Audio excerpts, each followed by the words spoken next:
The lord. మన ప్రభు అయిన యేసుక్రీస్తు పరిశుద్ధ నామంలో దేవుని ప్రియులైన మీ అందరికీ వందనాలు తెలియజేస్తున్నాను. ఈ సమయమందు మనం పేతురు రాసిన మొదటి పత్రిక 2వ అధ్యాయాన్ని ధ్యానం చేసుకుందాము. 2, 3, 4 అధ్యాయాలు శ్రమల అధ్యాయాలని చెప్పవచ్చు. అయితే శ్రమలలో ఎలాగ దేవునికి దగ్గరవుతాం? శ్రమలలో మనం దేవునిలో ఎలా కొనసాగుతాం? ఇలాంటి విషయాలు చక్కగా చర్చించబడ్డాయి. శ్రమ లోకమందున్నాం గనక వస్తుంది. అయితే శ్రమ శాశ్వతం కాదు. దేవుడిచ్చు నిత్య జీవమే శాశ్వతం. పరలోకమే మనం గమ్యస్థానం. దానికోసం ఇక్కడ కొన్ని శ్రమలు అనుభవించాల్సి వస్తుంది. సరే, మనమైతే మన రోజువారీ జీవితంలో పరిస్థితుల గుండా సాగుతున్నప్పుడు, శ్రమల గుండా నడుస్తున్నప్పుడు కంగారొస్తుంది. మన మనసు కూడా సడిలిపోతుంది. అయితే పేతురు యేసుక్రీస్తు శ్రమలను ప్రత్యేకంగా ఈ 2వ అధ్యాయంలో జ్ఞాపకం చేస్తున్నారు. యేసుక్రీస్తు ఎలాంటి శ్రమను అనుభవించారు? ఎందుకు అనుభవించారు? ఆయన శ్రమలతో ఆయన శ్రమలను మనం చూస్తూ, మన శ్రమలు ఆయనతో పోలిస్తే ఏ పాటివి కావు. కాబట్టి ధైర్యంగా కొనసాగాలి. క్రీస్తును చూడండి. క్రీస్తును మాత్రమే చూడండి. శ్రమలలో క్రీస్తును చూడండి. శ్రమ నొందిన క్రీస్తు శ్రమను అనుభవించాడు. అయితే ఆయనిచ్చే ఉన్నతమైన జీవం మన ముందు ఉంది. అటు నిరీక్షణతో ఈవేళున్న ఈ చులకని శ్రమలను ముందుకు దాటాలి. క్రీస్తును చూస్తూ ముందుకు సాగాలి. అధ్యాయాన్ని శ్రద్ధగా వినండి. పేతురు పత్రిక 2వ అధ్యాయం మొదటి నుంచి. ప్రభువు దయాళుడని మీరు రుచి చూచి ఉన్న ఎడల సమస్తమైన దుష్టత్వమును, సమస్తమైన కపటమును, వేషధారణను, అసూయను, సమస్త దూషణ మాటలను మాని క్రొత్తగా జన్మించిన శిశువులను పోలిన వారై నిర్మలమైన వాక్యమును పాల వలన రక్షణ విషయములో ఎదుగు నిమిత్తము పాలను అపేక్షించుడి. మనుషుల చేత విసర్జించబడినను దేవుని దృష్టికి ఏర్పరచబడినదియు అమూల్యమును సజీవమైన రాయియగు ప్రభువునొద్దకు వచ్చిన వారై యేసుక్రీస్తు ద్వారా దేవునికి అనుకూలములగు ఆత్మ సంబంధములైన బలులర్పించుటకు పరిశుద్ధ యాజకులుగా ఉండునట్లు మీరును సజీవమైన రాళ్లవలె నుండి ఆత్మ సంబంధమైన మందిరముగా కట్టబడుచున్నారు. ఎలయనగా ఇదిగో నేను ముఖ్యమును ఏర్పరచబడినదియు అమూల్యమునగు మూలరాతిని సీయోనులో స్థాపించుచున్నాను. ఆయన యందు విశ్వాసముంచువాడు ఏమాత్రమును సిగ్గుపడడు అను మాట లేఖనమందు వ్రాయబడి ఉన్నది. విశ్వసించుచున్న మీకు ఆయన అమూల్యమైన వాడు. విశ్వసింపని వారికైతే ఇల్లు కట్టువారు ఏ రాతిని నిషేధించిరో అదే మూలకు తలరాయి ఆయను, మరియు అది అడ్డురాయి అడ్డుబండయు ఆయను. కట్టువారు వాక్యమును వాక్యమునకు అవిధేయులై తొట్రిల్లుచున్నారు. దానికే వారు నియమించబడిరి. అయితే మీరు చీకటిలో నుండి ఆశ్చర్యకరమైన తన వెలుగులోనికి మిమ్మును పిలిచిన వాని గుణాతిశయములను ప్రచురము చేయు నిమిత్తము ఏర్పరచబడిన వంశమును, రాజులైన యాజక సమూహమును, పరిశుద్ధ జనమును, దేవుని సొత్తైన ప్రజలై ఉన్నారు. ఒకప్పుడు ప్రజగా ఉండక ఇప్పుడు దేవుని ప్రజలైతిరి. ఒకప్పుడు కనికరింపబడక ఇప్పుడు కనికరింపబడిన వారైతిరి. ప్రియులారా, మీరు పరదేశులను యాత్రికులై ఉన్నారు గనుక ఆత్మకు విరోధముగా పోరాడు శరీరాశలను విసర్జించి అన్యజనులు మిమ్మును ఏ విషయములో దుర్మార్గులని దూషించితిరో ఆ విషయములో వారు మీ సత్క్రియలను చూచి వాటిని బట్టి దర్శన దినమున దేవుని మహిమపరచునట్లు వారి మధ్యను మంచి ప్రవర్తన గలవారై ఉండవలెనని మిమ్మును బతిమాలుకొనుచున్నాను. ప్రియ విశ్వాసులారా, మనం గత అధ్యాయంలో చూసాము. మీరు క్షయమైన బీజం నుండి కాదు, అక్షయ బీజం అనే దేవుని వాక్యం నుండి మీరు పుట్టారు. ప్రియ విశ్వాసులారా, దేవుని సువార్తే శాశ్వతంగా నిలిచే ఆ బీజము దేవుని వాక్యమే. అది స్థిరమైనది, కదలనిది, మారనిది, మార్పు నొందనిది. గడ్డి ఎండిపోతుంది. దాని పువ్వు రాలిపోతుంది. దేవుని మాట గతించదు. ఆ మాట సువార్తే అని గత పాఠంలో మనం విన్నాం కదా! ఇక్కడ భక్తుడైన పేతురు ఏం చెప్తున్నాడంటే, దేవుని యందు మనం ఎలా వచ్చాము దేవునిలోనికి? ఈవేళ నా నమ్మకం ఎలా కలిగింది? అంటే దేవుని దైవ సేవకులు మనకు వాక్య ప్రబోధాలు చేశారు. ఆరంభంలో సువార్త విన్నాము. విన్న సువార్తను విశ్వసించాము. యేసుని ఎవరు నేరుగా చూడలేదు. అపోస్తలులు చూసారు. అపోస్తలులు ఆ వార్తను తీసుకొని వెళ్లి భూమి అందంతటా ఆయా దేశాలకు వెళ్లి ప్రచురం చేశారు. ప్రచురం చేయబడిన ఆ వార్తను అనేకులు విశ్వసించారు. విశ్వసించి యేసుని సొంత రక్షకుడిగా స్వీకరించి ఆయనలో సాగుతూ ఉన్నారు విశ్వాసం ద్వారా. ఈ విశ్వాసం ఎలా కలిగిందంటే క్రీస్తుని గురించిన మాట వినుట ద్వారా. వినుట చేత విశ్వాసం కలుగును. వినుట క్రీస్తుని గురించిన మాట చేత కలుగునని లేఖనం సెలవిస్తుంది. అలాంటప్పుడు మాట విన్నాము. విన్న దాని ద్వారా రక్షించబడ్డాము. అంటే మాట మనలో పనిచేసింది. ఎప్పుడైతే ఆ మాటను నమ్మామో దేవుని ఆత్మ మనలోనికి వచ్చి, ఆత్మ దేవుడు మనల్ని దినదినం పరిశుద్ధపరుస్తున్నాడు. వాక్యానుసారంగా ఇంకా జీవించేలాగా కృప చూపుతున్నాడు. కాబట్టి ప్రభువు దయాళుడని రుచి చూచి ఉన్న ఎడల మీరు, మీరు నమ్మిన దేవుడు దయాళుడని మీరు రుచి చూచిన ఎడల అంటే ఎవరో చెప్తే వినటం కాదు. మీరు అనుభవించిన ఎడల, ఆయన దయ మీరు పొందిన ఎడల, ఆయన కరుణ మీరు స్వీకరించిన ఎడల, మీరేం చేయాలంటే సమస్తమైన దుష్టత్వం, సమస్తమైన కపటం, వేషధారలు, అసూయ, సమస్త దూషణ మాటలు మానాలి. రుచి చూచినవాడు, యేసు దయ ఏంటో తెలిసినవాడు, యేసయ్య దగ్గరకు వచ్చినవాడు, యేసయ్యను సొంత రక్షకుడిగా స్వీకరించి, యేసుతో తన అడుగులు సాగిస్తూ ఉన్నవాడు, యేసు అడుగులలో తన అడుగులు వేస్తూ, యేసు బాటలో, యేసు జాడలోనే ముందుకు సాగుతున్న ఒక వ్యక్తి ఉన్నాడంటే, యేసు ఏమై ఉన్నాడో, ఆయన దయ ఎలాంటిదో, ఎలాంటి స్థితిలో నుండి మనల్ని రక్షించిందో ఆయన దయ కనుగొంటాడు. కనుగొన్న వాడే ఎలా ఉంటాడు? యేసయ్యకి నచ్చాలనుకుంటాడు. యేసయ్యకి నచ్చాలంటే ఎలా ఉండాలి? ఆయన దయ పొందుకోవాలంటే ఎలాగుండాలి? ఆయన్ని రుచి చూచుడు మనం ఆయనేంటో తెలుసుకున్న మనం, ఆయనకి నచ్చిందేదో తెలుస్తది. విశ్వాసులారా, మనకి ఎవరు సన్నిహితులుగా ఉంటారో, వారికి మనమేంటో తెలుసు. మన అలవాట్లేంటో తెలుసు. మనం ఎలా ఉంటామో, ఏ సమయానికి ఎలా స్పందిస్తామో, బాగా దగ్గరగా ఉండేవారికి అర్థమవుతుంది. యేసయ్యకి కూడా అలాగ దగ్గరగా ఉంటే, యేసయ్య కృపను పొందుకుంటే, ఆయనకు దుష్టత్వం నచ్చదు. కపటం నచ్చదు. దుష్టత్వం కొందరు దుష్టమైన మనస్తత్వం కలిగుంటారు. ఎప్పుడు ఎదుటివారికి హాని చేసే కపటోపాయాలు పన్నుతారు. మేలు చేయాలనుకోరు. కీడే చేయాలనుకుంటారు. వేషధారణ అంటే లోపల ఒకటుంటుంది. పైకొకలాగా ఉంటారు. వేషం వేస్తారు. అసూయ ఉంటుంది. ఎదుటివారు మంచిగా ఉంటే వాళ్ళ మీద ఎలాగైనా అసూయ. వాళ్ళు ఎదిగిపోతున్నారనో, వాళ్ళు మంచిగున్నారనో, వాళ్ళకి మంచి పేరొచ్చిందనో అసూయ. ఆ తర్వాత దూషణ. వాళ్ళు చూడండి ఎన్ని బూతు మాటలు మాట్లాడుకుంటున్నారో, నోటి మాట తీరు కొందరిది ఎంత అసభ్యంగా ఉంటుందో చెప్పవలసిన అవసరం ఏముంది? ఆలోచన చేయండి. చాలా చక్కగా చెప్తున్నాడు పేతురు. మీరు సత్యవాక్యం వలన పుట్టినవారైతే, సత్యవాక్యం మీలోకి చేరగానే మీలో మార్పు కలిగిందైతే, సువార్త విని మీరు నిజంగా రక్షించబడిన వారైతే, మీలో ఇప్పుడు రక్షణార్థమైన మారు మనసు స్పష్టంగా కానరావాలి. వాక్యం విన్నానన్నావు, విశ్వసించానన్నావు, రక్షింపబడ్డానన్నావు, బాప్తిస్మం పొందావు. పొందిన నీలో దుష్టత్వం పోవాల. కపటం పోవాలి. వేషధారణ ఉండకూడదు. అసూయ ఉండకూడదు. దూషణ మాటలు ఉండకూడదు. క్రొత్తగా జన్మించిన శిశువులు పోలి నిర్మలమైన వాక్యాన్ని, వాక్యం అనే పాలను, రక్షణ విషయంలో ఎదుగు నిమిత్తం పాలను అపేక్షించాలి. అంటే దేవుని మాటలు దినదినం స్వీకరించాలి. చింటిబిడ్డ చూడండి శిశువు తల్లి గర్భంలో నుండి వెడలు వచ్చిన తర్వాత తల్లి పాలు పట్టి పెంచుతుంది. ఎందుకంటే ఆ పాలు త్రాగితేనే బిడ్డలో ఎదుగుదల స్పష్టంగా కానవస్తుంది. తర్వాత కొద్ది కొద్దిగా వయసు నెలలు పెరిగే కొద్దీ బిడ్డల్లో మార్పులొస్తా ఉంటాయి. తాకడం, అలాగే బోర్లా తిరగటం, అడుగులు వేయటం, ఇక నిదానంగా నడవటం. ఆ తర్వాత ఇంకా కొంచెం నెలలు పెరుగుతుంటే చిన్న చిన్నగా మాట్లాడడం ఇలా చేస్తారంటే దేనివలన? పాలను వారు దినదినం తల్లి పాలను స్వీకరిస్తారు గనక.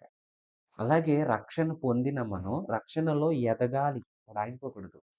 యేసుక్రీస్తు ప్రభువుని నమ్మానండి, రక్షణ పొందానండి, ఇంకక్కడ ఆగిపోయానండి. అలాగుండకూడదు. రక్షణ పొందిన నీవు పాపాన్ని విడిచిపెట్టాలి. రక్షణ నీవు పరిశుద్ధతలో ఎదగాలి. దినదినం ఎదగాలి. నీలో మంచి మార్పులు రోజు రోజుకి రావాలి. రోజు రోజు రావాలి. ప్రతిరోజు రావాలి. మంచి మార్పులు రావాలి. చెడ్డ మార్పులు రాకూడదు. ఎందుకంటే దేవునిలో ఉన్నాము. మరి మనం ఎవరము? మన దేవుడు ఎవరంటే, మన దేవుడు అందరి చేత నిషేధించబడ్డాడు. యూదులైన వారున్నారు. వారే యేసుని కాదనుకున్నారు. ఏ జాతిని రక్షించదలిచాడో ఆ జాతే ఆయనను సిలువకు గురి చేసింది. ఆయన్ను సిలువ వేయాలని ఆశించింది.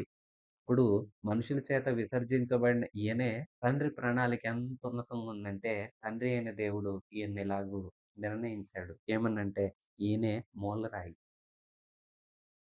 ఈయన మీద అందరూ కట్టబడేలాగా దేవుడు ఉద్దేశించాడు.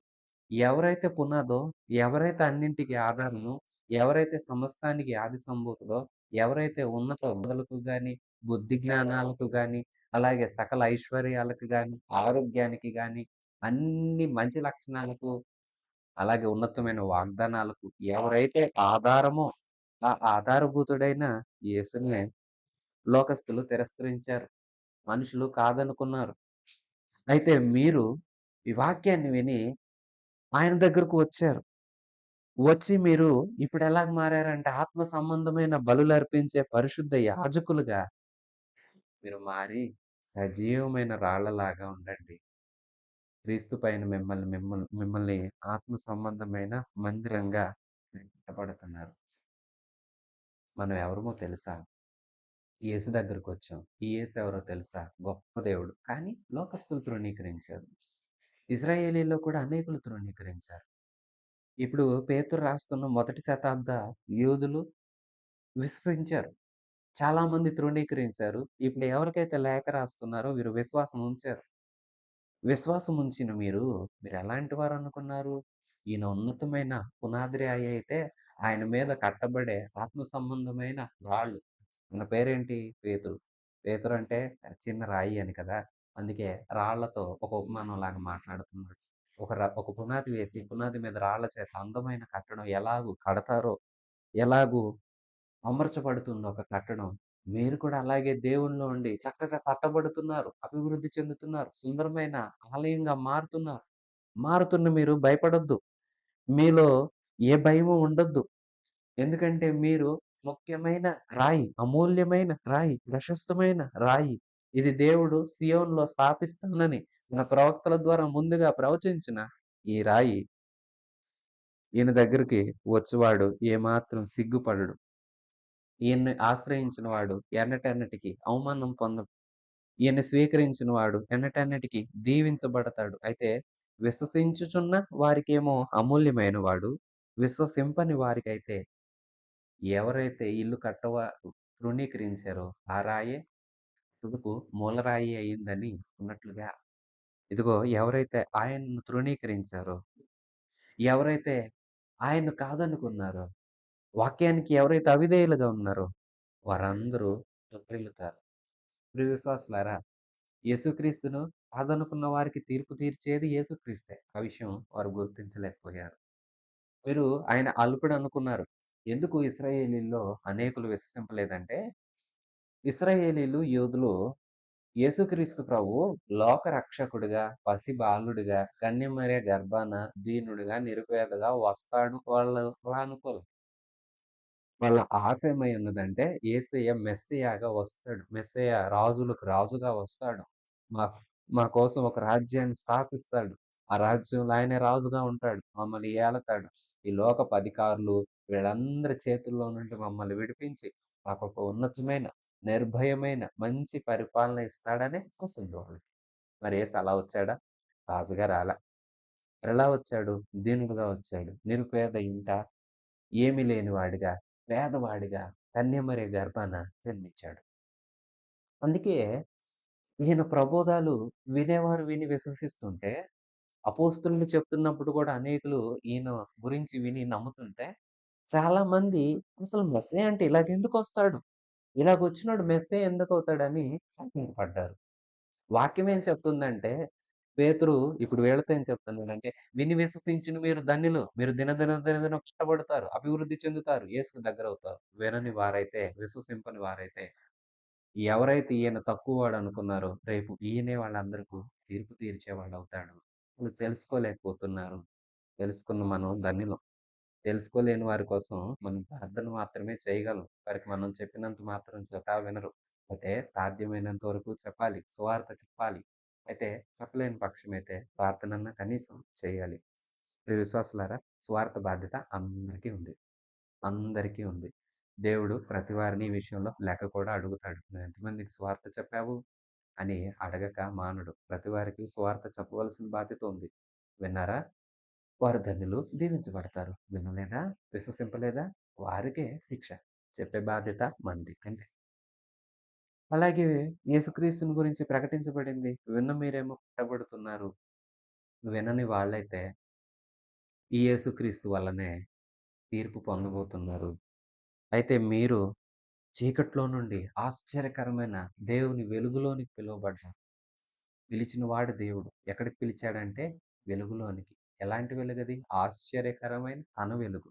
జీవపు వెలుగు, వాక్యపు వెలుగు. ఈ వెలుగులోనికి పిలిచిన దేవుడు గొప్పవాడు. ఎందుకు పిలిచాడు? ఎక్కడి నుండి పిలిచాడంటే చీకట్లో నుండి, పాపంలో నుండి పిలిచాడు. వాక్యానుసారంగా బ్రతకమన్నాడు. పాపంలో నుండి పరిశుద్ధతలోనికి పిలిచాడు. పవిత్రతలో నుండి పవిత్రతలోనికి ఆహ్వానించాడు. దీనహీనమైన స్థితి, శిక్షా స్థితి నుంచి రక్షణా స్థితికి పిలిచాడు. చీకటి నుంచి వెలుగులోనికి పిలిచాడు. పిలిచి తన గుణాతిశయాలు ప్రచురం చేయు నిమిత్తం, అంటే ఆయన గురించి అందరికీ మనం చెప్పడం కోసం మనల్నంట ఏర్పరచబడిన వంశము, రాజులైన యాజక సమూహం, పరిశుద్ధ జనం, దేవుని సొత్తైన ప్రజలు, ఇలా మనం ఉండాలని, ఆయనకిష్టమైన పిల్లలుగా ఉండాలని, ఏర్పాటు చేయబడిన వారుగా ఉండాలని, ఆయన గురించి మనం ఇతరులకు ప్రచురం చేయాలి. ప్రియ విశ్వాసులారా, మనం ఏర్పరచబడిన వంశముగా, యాజక సమూహంగా, పరిశుద్ధ జనముగా దేవుడు మనల్ని నియమించుకుంటాడు. అయితే మనం ఒక పని చేయాలి. పిలిచిన దేవుడేమై ఉన్నాడో అందరికి చెప్పాలి. చెప్పకపోతే నువ్వెలా దేవుని బిడ్డవవుతావు? నీవు దేవుని బిడ్డవైతే, నువ్వు ఏ దేవునికి బిడ్డవో ఆ దేవుని గురించి స్పష్టంగా చెప్పాలి కదా! ఒకప్పుడైతే ప్రజగా లేము. ఇప్పుడు ప్రజలుగా ఉన్నాం. ఒకప్పుడు మన మీద కనికరం లేదు. ఇప్పుడు కనికరించబడ్డాము. ఒకప్పుడు ఏ విధమైన వాగ్దానాలకు మనం వారసులం కాము. ఇప్పుడైతే మనం వాగ్దానాలకు వారసులమయ్యాము. మీరు పరదేశులు యాత్రికులై ఉన్నారు గనక ఆత్మకు విరోధంగా పోరాడే ప్రతి శరీరాశను విసర్జించాలి. ఒకప్పుడు చీకట్లో ఉన్నాం. శరీరం ఏది కోరితే అది చేసాం. ఇప్పుడు అలా చేయొద్దు. ఇప్పుడు ఆ పాపాలు వద్దు. ఇప్పుడు శరీరం ఆశించే ఆ కల్మషం ఏదైతే ఆ పాపం, కల్మషం, కళంకం మనకు అంటించేవి ఏవో అవి మనకొద్దు. చూపు ద్వారా ఏ పాపం చేయొద్దు. చూపైనా, మాటైనా, వెనికిడి అయినా, ఆలోచనలైనా, చేతులతో పని చేసేవైనా, కాళ్ళతో మనం వెళ్ళకూడని స్థలాలకు వెళ్ళటమైనా ఇవేవి చేయకూడదు.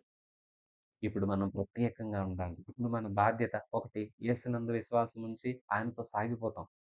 సాగిపోయే యాత్రలో ఎన్నో రకాల పరిస్థితులు ఎదురవుతాయి. అయితే వాటన్నింట్లో మనం యేసునే ముందు పెట్టుకొని, యేసునే మాదిరిగా తీసుకొని సాగాలి. మరి రెండో పనేంటి? 2 పిలిచిన దేవుడిని ప్రచురం చెయి. ఒకటి పిలిచిన దేవుడిని అనుసరించు. ఆయన్నే చూస్తూ నడుచుకుంటూ వెళ్ళు. రెండోది పిలిచిన దేవుడు ఏమై ఉన్నాడో అందరికీ చెప్పు. నువ్వెలా సాగుతున్నావో అదందరికీ చెప్పు. నువ్వెక్కడికి నడుస్తున్నావో అదందరికీ చెప్పు. నీ గురేంటో, నీ గమ్యమేంటో, తుదకు నువ్వు పొందే మహిమ అనుభవం ఏంటో అందరికీ చెప్పు. ఎందుకంటే మనం అందుకోసమే పిలువబడ్డాం.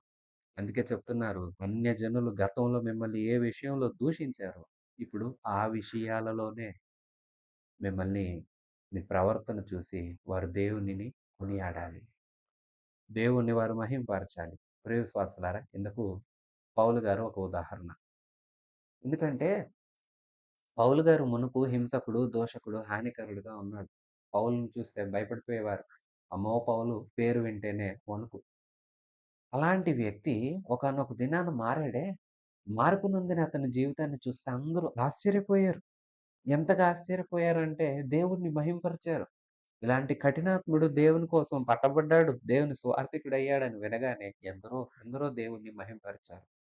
అలాగే మునుపు మీరే విషయాల్లో తక్కువ చేయబడ్డారు.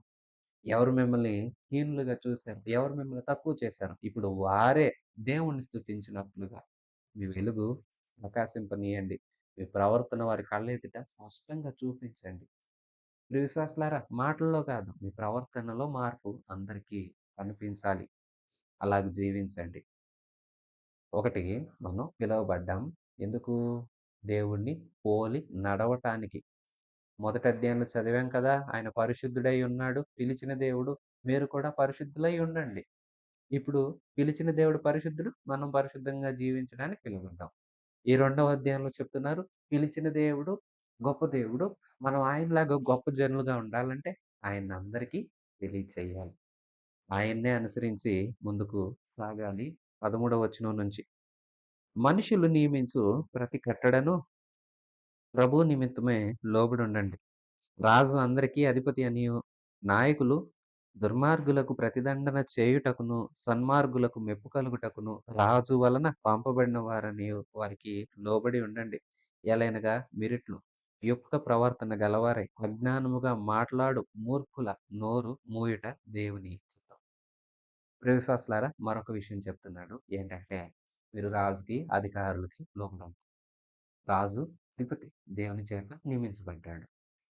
రాజుగారు కొందరిని అధికారులుగా నియమిస్తాడు. వారెందుకు నియమించబడతారనుకున్నారు? వారు దేవుని యొక్క ఏలికలుగా ఉండి, అంటే దేవుని యొక్క చేతిలో సాధనాలుగా ఉండి, రాజుగారి చేత నియమించబడిన వారై మంచి పనులు చేయడం కోసం దేవుడు ఏర్పాటు చేస్తాడు. అంటే దుర్మార్గుల్లో ఉన్న వారికి శిక్ష, మంచిగా నడిచే వారికి మెప్పు కలిగించడానికి అధికారులుంటారు. వీరెవరి చేత నియమించబడ్డారు? రాజు చేత నియమించబడ్డారు. ఇప్పుడు రాజు ఎలాంటి వాడైనా, అలాగే అధిపతులు ఎలాంటి వారైనా, వారి స్థితిని కాదు, వారి గతిని కాదు, వాళ్ళలాగా వీళ్ళిలాగా అనడం కాదు. వాళ్ళు ఎవరి చేత నియమించబడ్డారు? దేవుని చేత. అందుకు మీరు దేవునికి లోబడినట్లుగా మీ పైనున్న అధికారులు కూడా లోబడి ఉండాలని పేతురు స్పష్టంగా చెప్తున్నాడు.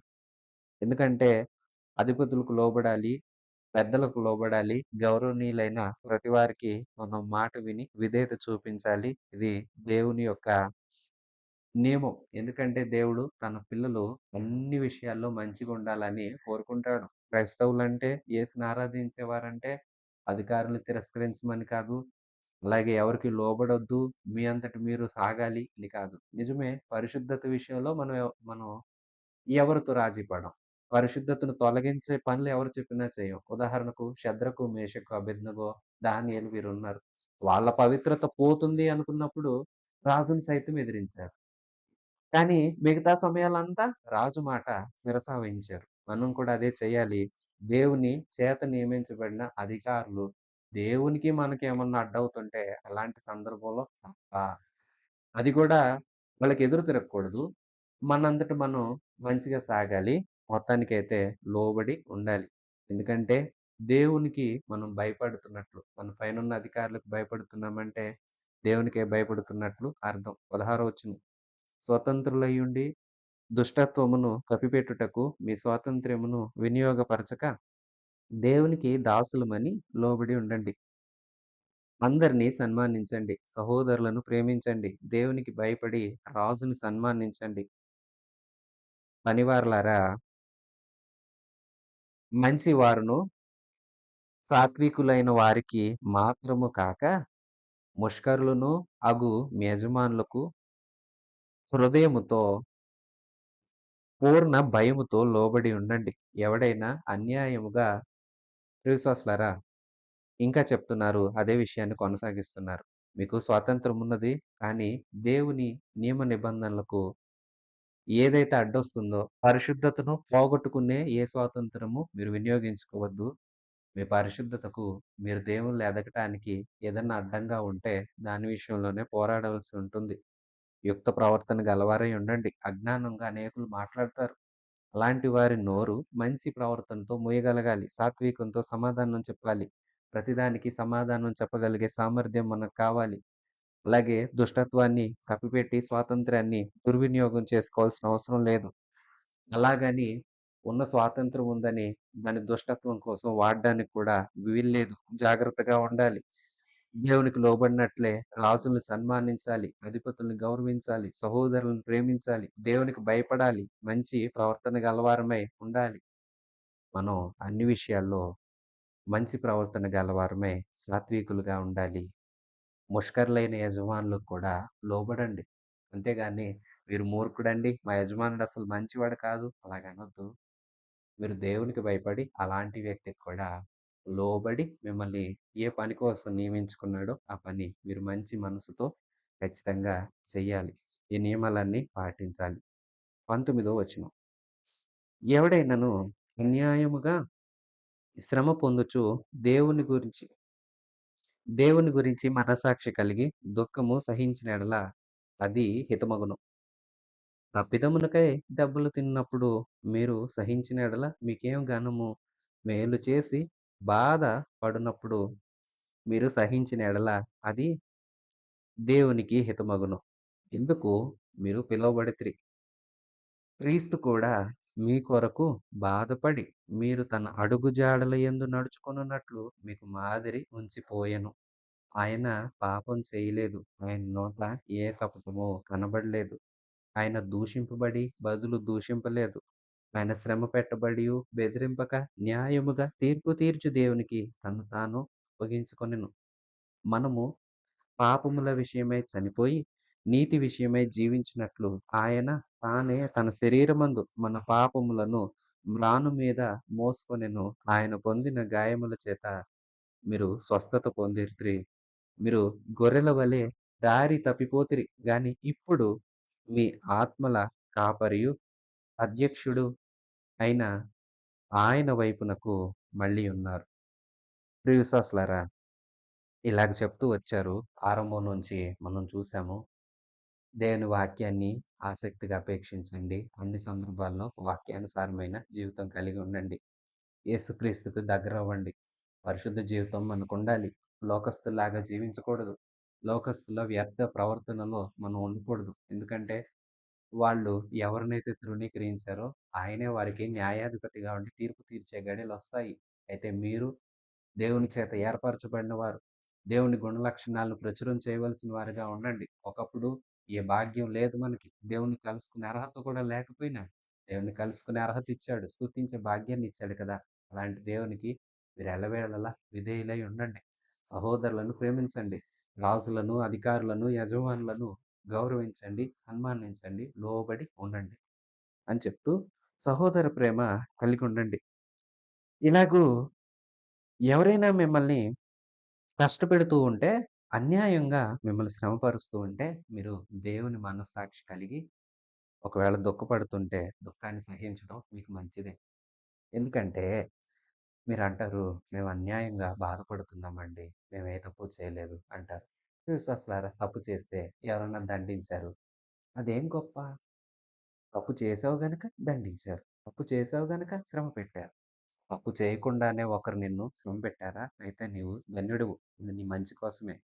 అంటూ యేసుని పరిచయం చేస్తున్నాను. మీరు ఆరాధిస్తున్న ప్రభువైన యేసు. మనందరము సేవిస్తున్న యేసుక్రీస్తు. మనందరికీ కాపరి, మన ఆత్మలకు రక్షకుడు. ఉన్నతమందున్నాడు. ఉన్నత సింహాసనం పైన ఆసీనుడై ఉన్నాడు. నేడో రేపో మన కోసం రాబోతున్న యేసు గతమందు ఏం చేశాడు? ఆయన ఎలాంటి దేవుడు? అంటే ఆయన ఏ అన్యాయము చేయలేదు. ఆయన నోట ఏ పాపము లేదు. క్రీస్తు కూడా మన కొరకు బాధపడ్డాడు. తన అడుగుజాడల యందు మనం నడుచుకోవాలని మాదిరి ఉంచాడు. ఆయన పాపం చేయలేదు. నోట ఏ కపటం లేదు. ఏ దూషణ లేదు. ఏ పాపం చేయలేదు. అలాంటి ఆయన దూషించబడ్డాడు గాని, ఎవరికి బదులు దూషణ చేయలేదు. ఆయన శ్రమ పెట్టబడ్డాడు. కానీ ఎవరిని బెదిరించలేదు. న్యాయంగా తీర్పు తీర్చే దేవునికి తనను తాను లోపరుచుకొని దేవుని చిత్తానికి తలవంచు. ఆయన దేవుడై ఉండి ఇంత విధేయత చూపిస్తే, మరి మీరు విధేయతగా చూపించాలి కదా! ఒకరికొకరు విధేయులవ్వాలి కదా! ఒకరినొకరు ప్రేమించాలి కదా! మీ పైనున్న వారిని గౌరవించాలి కదా! మనందరం ఆరాధిస్తున్న మన ప్రభువైన యేసే తానే తప్పు చేయలే. ఆయన ఏ పాపం చేయలేదు. పాపం చేసింది, తప్పు చేసింది మనం. దూరస్థులమైంది మనం. మనల్ని దగ్గర చేయడానికి, మన శిక్ష పోగొట్టడానికి, మనం ఆయన అడుగుజాడల యందు నడవటానికి ఆయన ఎంతో శ్రమను అనుభవించాడు. ఆయన పాపం విషయంలో చనిపోయాడు. నీతి విషయంలో మనం జీవించాలని మన కోసం ఆయన చనిపోయాడు. మన పాపం విషయంలో ఆయన చనిపోయాడు. ఇప్పుడు మనం నీతిమంతులమై ఆయనతో కూడా జీవించాలని ఆయన తానే తన శరీరమందు మన పాపాలంతా మ్రాను మీద మోసుకొని వెళ్ళాడు. ప్రియ విశ్వాసులారా, ఆయన భుజాల మీద పడిన సిలువ భారం నా పాప భారమే. ఆయనే పిలిచాడు కదా! ప్రయాసపడి భారం మోయుచున్న సమస్త జనులారా నా యొద్దకు రండి అన్నాడు. వచ్చిన వారందరూ ఎలాంటి పాప భారంతో వచ్చారో ఆ భారాన్నంతా ఆయనే సులువుగా మోసుకొని వెళ్ళాడు. ఇదిగో గొల్గొతా కొండపైన శిలువ మీద వ్రేలాడాడు. ఎన్నో కొరడా దెబ్బలు ఆయన శరీరంపై పడ్డాయి. తలపైన ముళ్ళ కిరీటం గుచ్చారు. అలాగే డొక్కలో బల్లెపు పోటు పొడిచారు. కాళ్ళు చేతుల్ని మేకులతో సిలువకు కొట్టారు. కాళ్ళ చేతుల్లో మేకులు తెగగొట్టారు. ఆయన్నెంతో హింసించారు. తక్కువ చేశారు. అవమానపరిచారు. గేలి చేశారు. ఎందుకిదంతా అంటే, ఆయన తప్పు చేసి కాదు. తప్పులు చేసింది మనం. పాపలము మనం. మన పాపం పోగొట్టాలని. మనం నీతిమంతులుగా మారి ఆయనతో కూడా ఉన్నతమందు ఆసీనులంగా ఉండాలని ఆశపడ్డారు కదా! ఈ దేవుని శ్రమ ఎంత ఉన్నతమైంది. అన్ కష్టం ఎంత భారమైన శ్రమను ఆయన అనుభవించాడు. ఆయనతో పోలిస్తే మనం ఉన్న స్థితిలో, మనం అనుభవిస్తున్న పద్ధతులు, పరిస్థితులు ఏ పాటివి? కాబట్టి యేసు వైపు చూడండి. ఆయన మన కోసం చనిపోయాడు. ఆయన కష్టం, ఆయన యొక్క త్యాగం, యాగం అంతా మన కోసమే. ఆయనైతే ఏ పాపం చేయని పరిశుద్ధుడు. అలాంటి గొప్ప దేవుడిని ఆరాధిస్తున్న మనం ఎంతైనా ధన్యులము, భాగ్యవంతులము.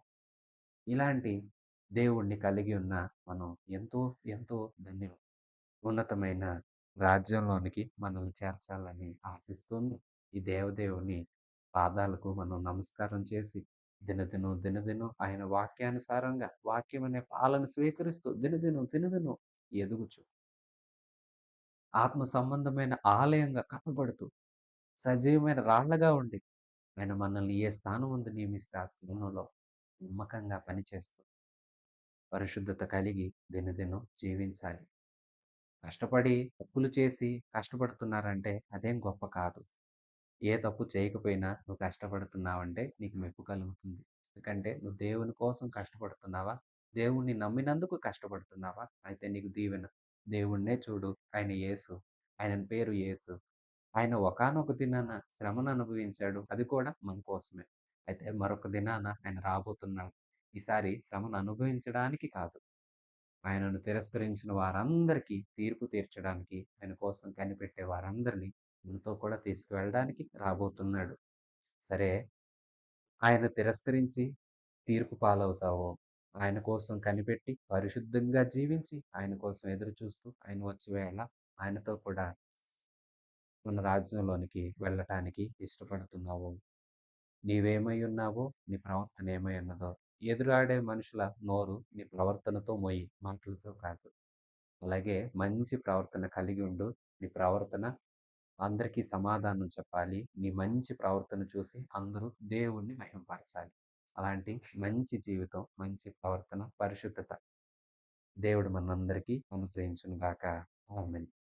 మన ప్రభువైన యేసుక్రీస్తు కృప, తండ్రి అయిన దేవుని పరమ ప్రేమ, పరిశుద్ధాత్మ దేవుని సన్నిధి సహవాసం మనందరికీ సదాకాలం తోడై ఉండి నడిపించును గాక.